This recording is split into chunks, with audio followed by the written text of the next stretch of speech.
Wait. Barry Thompson's email address. Tegan says we should get the pleadings to him by 5 p.m.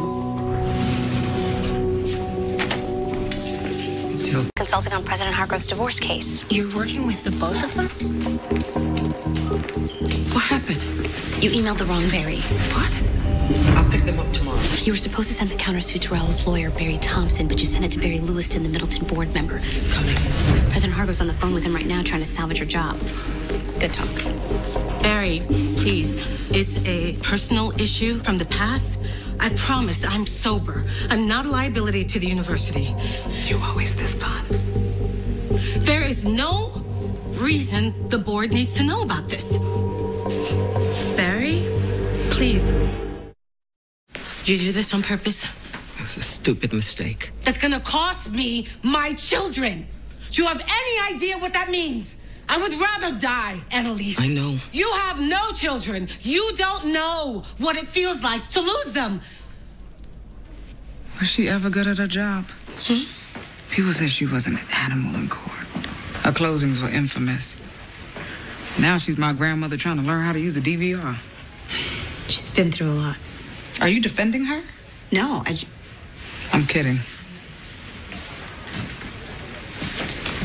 She's still hot, I'll give her that. Are you drinking again?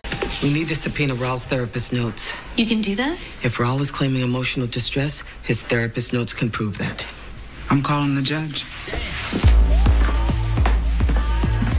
The patient's using his emotional distress as grounds to obtain full custody of the children. How can we know Mrs. Hargrove won't use these notes against her ex-husband in the future? The only way I can see that happening is if your client has something to hide.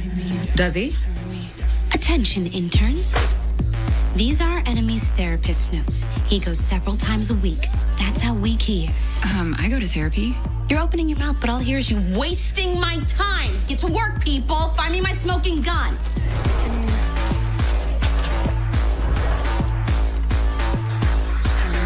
Oh my God.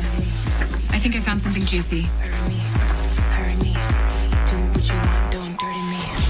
Excuse me, sorry, move please. It's urgent. Excuse me, thanks. Excuse me, sorry, coming through. He was cheating on her. What? Patient mentioned meeting a friend named Sue for dinner. He said they spoke about preparing for the future despite his still being married. He refused to answer any more about Sue upon further questioning. That's it. We'll counter back with an adultery allegation. Wait. I know who Sue is. We've come to a decision about your offer. I hope it's one where my client will be walking out of this room with $6 million. Be lucky to be walking out with his balls. Excuse me? The original prenup. Read paragraph 2, section B. The infidelity clause? Patient mentioned meeting a friend named Sue for dinner. He said they spoke about preparing for the future despite his still being married. Sue's a man. Soraya knows him. Warren Sue, HSU. He's my money manager. I know who Sue is. Warren Sue's our money manager. Why would Raoul meet with him behind my back? So you admit to having dinner with Mr. Sue 3 months before filing for divorce? Don't answer. Yes. So that you could illegally hide your assets before filing? Mr. Hargrove works in finance. Warren Sue is a colleague. He used to work in finance. Now he's a deadbeat freeloading off his more successful wife. Proven by these bank statements. 2 days after the meeting, Mr. Hargrove began withdrawing small amounts of money from his personal savings. This is all circumstantial. Maybe the IRS can find something more concrete. It's hard to have sole custody from prison. Don't say another word. What do you want? Joint custody. That's it. With the original $3 million. $1 million. Do what you want, don't dirty me. In order that he may properly care for our children when they're staying with him. Take it or leave it.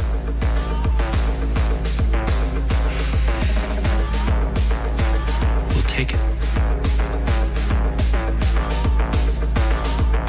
Do what you want, don't dirty me. Hey. If you're looking to make a new home somewhere, I'm happy to talk to the guys upstairs. Good to know.